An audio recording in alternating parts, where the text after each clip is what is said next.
सोमनाथ मंदिराचं दर्शन घेऊन आम्ही निघालो आता लक्ष्मीनारायण मंदिराकडे.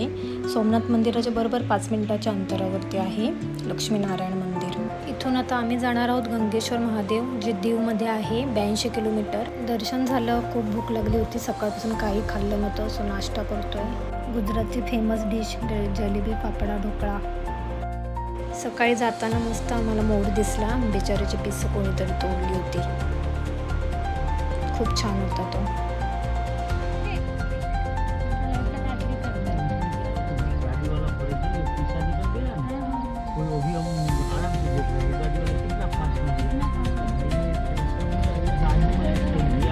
दोन तासांनी आम्ही पोचलो गंगेश्वरला.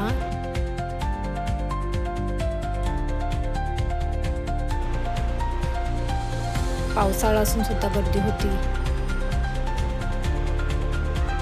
बघू शकता तुम्ही, खूप गर्दी आहे.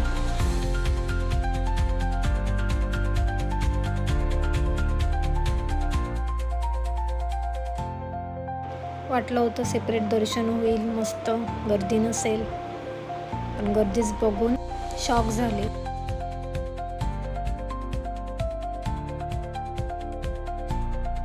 समुद्राच्या लाटा एवढ्या जोरजोरात येत होत्या. तो समुद्र अभिषेकच करत होता पिंडीला. पांडवकालीन 5 महादेवाच्या पिंडी आहेत, ज्या सोमनाथला गेलात की इथे नक्की जा. 2 तासाच्या अंतरावरती आहे गंगेश्वर महादेव.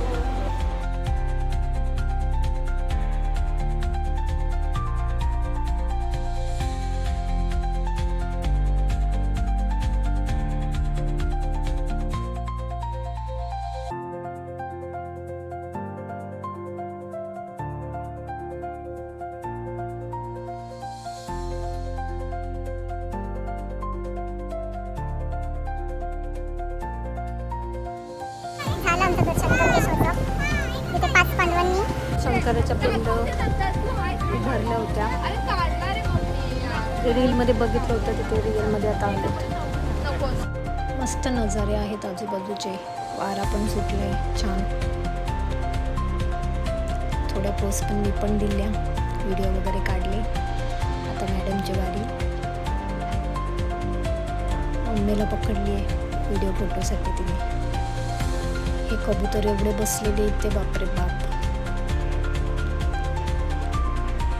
बघू शकता तुम्ही किती लाटा आहेत जोरजोरात. आणि एवढा पाऊस असून सुद्धा लोक अजूनही जातात तिथे पावसामध्ये सुद्धा.